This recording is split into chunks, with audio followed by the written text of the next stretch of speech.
Hi guys, and here we are with another video. Today we are going to be talking about the Switch.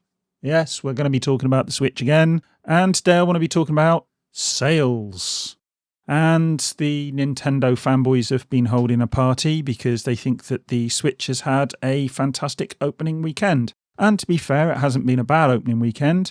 It's been okay. Looking at the sales figures that have just been released for the UK, we have an opening weekend of 80,000 units. And that's pretty good. That's a lot more than we got for the Wii U at launch. In fact, double. The Wii U at launch was 40,000 units. So, it's looking pretty good when you compare it to the Wii U. But what happens when you compare it against the Xbox One or the PS4 or even the Wii? Or even, and I think this is a fair comparison, the 3DS? Well, if you look at the 3DS, its opening week sales were 113,000, which in anyone's maths is considerably more than the 80,000 that we got for the Switch. And I know that, there's slightly different propositions, but that does put it into a little bit of perspective. And if you compare it to the Wii sold 105,000 in its opening weekend. And then you get to the Xbox One. Now, I think this is an important point to make here. I don't know if you guys remember, but the Xbox One had an utterly terrible launch. And people were up in arms about the fact that they perceived you couldn't share games, and the fact that, you had people saying things like, if you want to play offline, then we've got a console for that. It's a 360, which showed a complete lack of interest in the fans of the system. And so you would have expected the Xbox One to have done particularly badly at launch. And compared to the PS4, it did. But compared to the Switch, it didn't. Now remember, we had 80,000 in the first weekend for the Switch.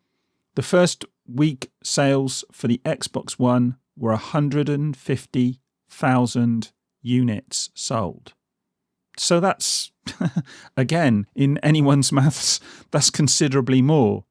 And we've had people saying that the Switch is going to crush the Xbox, and we've even heard that people are saying that they're going to crush the PS4 and how it's going to outsell the PS4. And, this could happen. I don't think it's likely, but it could happen in a different reality at a different time with a whole different set of circumstances, perhaps. So it's not done as well as a particularly badly launched console in the first week.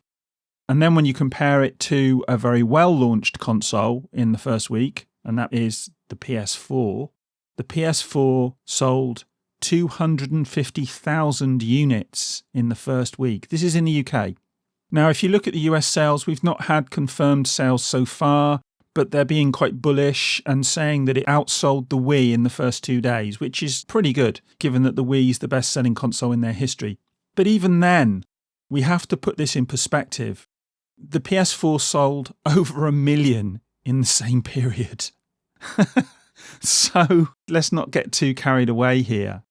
I think what we need to do is look at this and say, okay, it's had a reasonably good launch, but I don't think the launch is important. Not really. Well, obviously it's important, but I don't think it's the most important thing.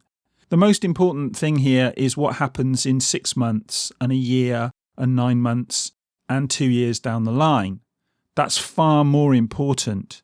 And I think if you look at some of the stories that have been emerging about the Switch and some of the things I've experienced myself, you've had things like scratched screens, being scratched by the dock itself when you put it in and out of the dock. And I haven't actually set my machine up in the dock for that reason yet. I've actually had to go out and buy a screen protector to make sure that doesn't happen.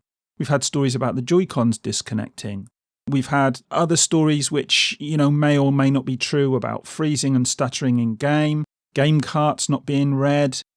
We know about the issue with the JoyCons failing to connect or disconnecting mid-game. I've also heard stories about the JoyCons not connecting properly to the screen, so they're a little bit loose and they've got slight lateral movement. Now, I haven't experienced that, so that may or may not be the case, but we are hearing stories like this. And we have to be really careful about stories like this because you hear them all the time. And we got the story about the PS4 Pro catching fire, didn't we, which turned out to be a pile of crap. So, we have to be really careful here. But if any of these stories turn out to actually be true, and some of them, as I say, we know are true, faults like the power supply not being connectable while using the kickstand, well, that's actually a design flaw. And we know that's the case because, well, you just have to try and plug it in and stand it up on the kickstand and you can see for yourself. Incidentally, the kickstand is shit and not particularly sturdy, and I would have liked to see something a bit better. But hey, that's a small issue. We've also got the fact that the JoyCons get stuck if you put them in the wrong way round on the screen. And you might well say, that's not a big problem. People shouldn't be so stupid. Well, you've got to design these things to be idiot-proof. And we all are idiots at times, and sometimes you do something ridiculous. I mean, if I come in drunk and try and put it on the wrong way round, it could happen to me, It could happen to any of us. So these are issues. And if these things affect people's perception of the console, then we won't see these reasonable, and they are reasonable sales, translating over the longer term. And the other problem there as well is games. We've got Zelda, basically, and that's all we've got at the moment. I know there are other things out there, but it's basically Zelda, isn't it, at the moment? If we don't see a decent number of high-quality games emerging on the system, then people will soon lose interest. And as somebody put it in the comments of a forum I was looking in this morning when I was researching this, you'll find that people will return their consoles once they finish Zelda, and people might pick them up again when when they release Mario or something. But that's not going to sustain a long-term sales drive for the console. So it could go either way at this stage. It could continue to sell well, and it could continue to push sales and, have very robust sales. But 80,000 in the UK in the first weekend, even if you take into account that the UK isn't, Nintendo's strongest market, still isn't stellar. It's solid, it's reasonable, it's decent, but it isn't stellar. And as I say, I think the biggest comparison there is with the Xbox One. And I think if you look at that and you compare the Xbox One and you look at their sales of 150k in the first week, then it doesn't look so good when you factor in that the Xbox One had one of the worst launches in console history.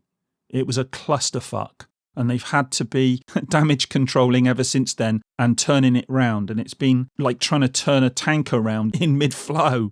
And, I think Phil Spencer's done a good job there. But, as I say, it's those sales figures and that comparison which brings the Switch sales into perspective. So anyway, I don't know what you guys think. Do you think that this is a good opening weekend? Do you think that the Switch will go from strength to strength? Or do you think some of these stories, some of which we know, some of which are, likely to turn out not to be true, will affect sales? Let me know in the comments as usual, and we'll get into it and have a discussion about it. And in the meantime, today I am going to go and get myself a cup of tea. And I'll speak to you guys again soon. Bye.